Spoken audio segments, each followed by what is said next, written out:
Just a couple hours after Joe posted on this channel that the Vikings dodged a bullet by not trading for Adam Thielen, well, the Vikings and Panthers agreed to a deal that sends Adam Thielen back home to Minnesota, because I don't know if you've heard, he's from Minnesota. He played college football and high school football in Minnesota and then started for the Vikings, and now he's back with the Vikings after a multi-year stint in Carolina, but now Thielen is back. Let's get your overall reactions to this. We'll dive into what it means for the Vikings and what's next going or in a little bit. But your initial reactions to the Vikings bringing Adam Thielen back home. Yeah, they did not dodge the bullet after all. They were hit.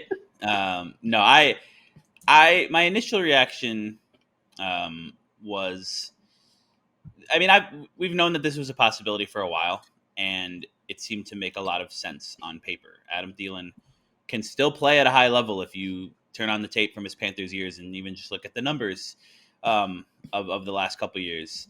The Panthers, meanwhile, had some younger receivers that they maybe wanted to showcase a little more. They obviously didn't want to just give Thielen away because he's been Bryce Young's most reliable target, but he's not really going to be a part of their future. They're not an immediate win now type of team the way the Vikings are. So it seemed to make a lot of sense. It started to seem like maybe it wouldn't happen, like the two sides weren't going to be able to agree on compensation. And then you wake up this morning and it happens. And I just wrote an article about this at Vikings on SI that people can go check out. Is it on the surface a slight overpay to give up what essentially amounts to a late fourth round pick? They got a little creative to like balance out the pick values. For one season of a 35-year-old wide receiver, yeah, it probably is.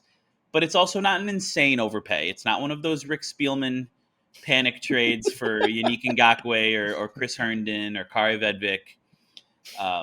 Given the Vikings situation, they needed this to happen. Like the list of receivers that they could have brought in who are good at football and like high-level receivers and also know the offense already is short. Like Thielen may have been the only name on that list, basically.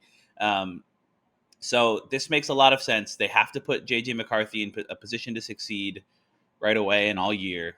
They were really thin at wide receiver, at least to begin the season, if you're assuming Jalen Naylor is not going to play in that game. Even if he was going to play in that game, you know you're not going to have Jordan Addison. So I think that this move, while you could call it a slight overpay, it makes sense for the Vikings given their circumstances. So going forward, obviously, for the first couple of weeks with Jordan Addison suspended, I imagine he'll slot in wide receiver 2, wide receiver 3. Once Jordan Addison gets back, is Jordan Addison just right back to being wide receiver 2 because he's the younger, more athletic guy that can go snap in and snap out, and then Thielen's going to be the veteran guy who pops in every once in a while? Or do we imagine him taking up a little bit bigger of a role because he knows this offense, as you pointed out, and he's still, despite his age, he's still put up a ton of catches and a ton of yards over the past couple seasons in Carolina? Yeah, to me, there's no question that once Jordan Addison is back, he will be that wide receiver 2. He will be close to the Vikings don't play those guys literally every play. There's some, personnel packages. Justin Jefferson is close to being out there every play. Sometimes they'll bring in, heavier groups with multiple tight ends or with CJ Ham, who's starting the year on IR. But yeah, Addison will be the number 2 receiver. To me, it's more of a question of is Adam Thielen or Jalen Naylor the wide receiver 3? And I think it'll be Adam Thielen. Naylor did some good things last year, 6 touchdowns, but he struggled with drops a little bit. His drop rate, not a huge sample, but was pretty high among players with at least like 40 or 50 targets. And we saw a little more of that over the course of this training camp. Sometimes outright drops, but more often just not catching as many of those contested 50-50 situations as you'd like to see from a guy who's in a contract year. I think Naylor is still going to play a big role this year in that contract year, but I think Thielen is probably your wide receiver 3 if everybody's healthy, and then Naylor mixes in. They're slightly different players. Naylor, nicknamed Speedy for a reason. He can be maybe more of a deep threat. Thielen more of a possession receiver, underneath routes, things like that at this point of his career. But yeah, this addresses an immediate need in the Vikings wide receiver room, which is Like Thielen's going to be starting as your wide receiver 2 in week 1 against the Bears if Naylor's not playing. I mean, he's going to be starting either way. And then it also adds insurance throughout the year. What if Naylor struggles a little bit? What if Jefferson or Addison get banged up and miss some time? Yeah. It just raises the floor of the entire room, so you're not having to go with a guy like Tim Jones in a big role or put somebody like Ty Felton out there before he's maybe ready to play a ton of snaps, and he can kind of keep developing. And we might see Ty Felton play early in the season, but I think he is a bit of a project who needs to keep developing behind the scenes as well. Yeah, this is an interesting move for the Vikings, as we've pointed out. It does give them immediate need. Also, it kind of brings in a guy who's got chemistry with your quarterback already. We've seen the past couple off seasons, Adam Thielen has worked out with JJ McCarthy, and as we've seen, as Adam Thielen has done over the past 2 years, he's helped a rookie and young quarterback get acclimated to the NFL and Bryce Young in Carolina. Now he gets to do that again, this time in Minnesota with JJ McCarthy, who's never taken an NFL snap. So this is a guy who's not only worked out with JJ McCarthy, but also has that experience of helping a young quarterback get, I guess, ready and adjusted to the NFL level as opposed to playing at the college football level. So this is an interesting move. What is next for Minnesota? I think that's the big key. Waiver claims will be coming in here any minute now as we're recording. What's next for the Vikings? What do we see? What's their next move that we see happening down the wire here as we creep closer and closer to the season opener in a couple weeks' time? Yeah, I think this addresses the most glaring and obvious, like in your face need for right now of another wide receiver who can play right away. I don't think they necessarily have to be done at wide receiver. You could add another guy there. That would maybe be bad news for someone like Tim Jones or Miles Price, but we'll see. I mean, somebody on that initial 53 yesterday is going to get bounced off for Thielen already.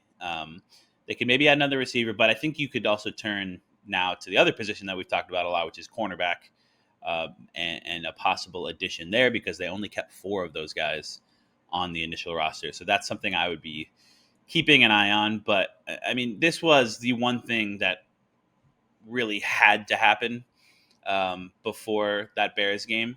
I don't know that there's anything else that has to happen, but I'm sure something will happen because it's Kwesi Adofo-Mensah, and he's going to continue to explore different avenues to add to this roster.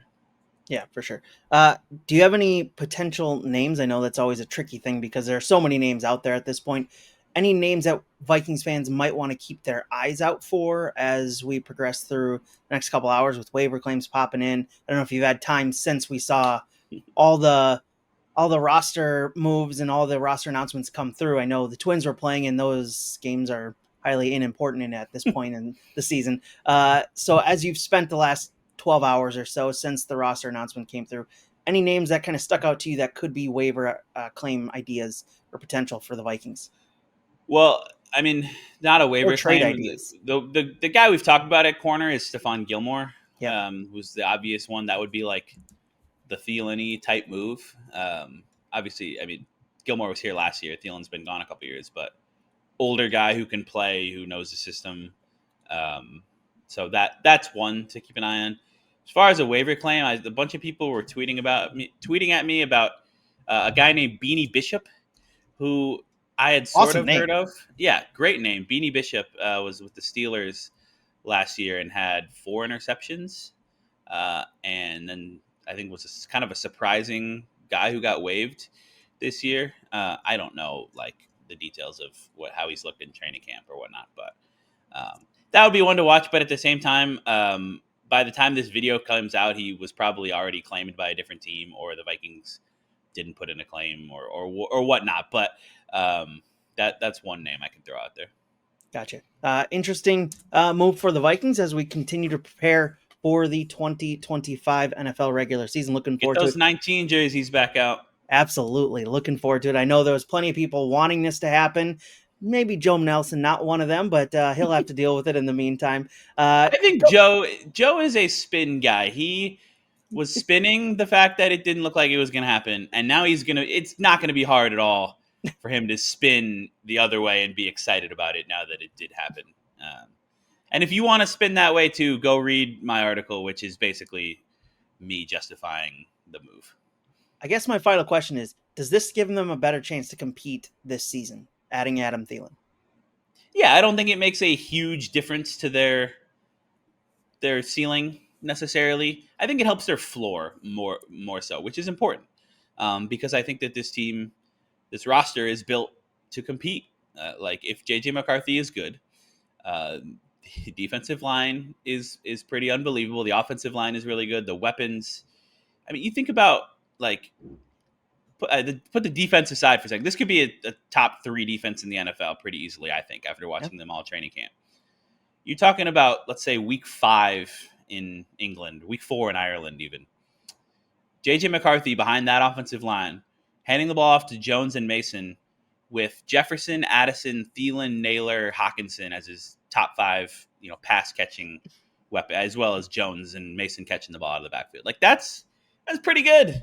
Yeah. I think there's a lot of reasons to be excited about this team. I don't think Thielen at 35 years old is like, oh, they're Super Bowl favorites now. I mean, their win total is still like, I think it's boosted up from 8.5 to 9.5. So Vegas and the national public, whatever, aren't really viewing them as a contender. But if McCarthy's good, that all changes pretty quickly. So I think Thielen helps raise the floor.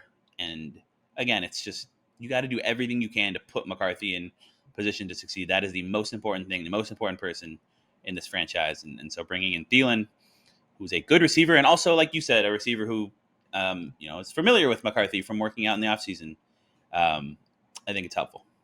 That'll be a week 4 offense that Aaron Rodgers will be very desperately jealous about, lining up across from them or against them.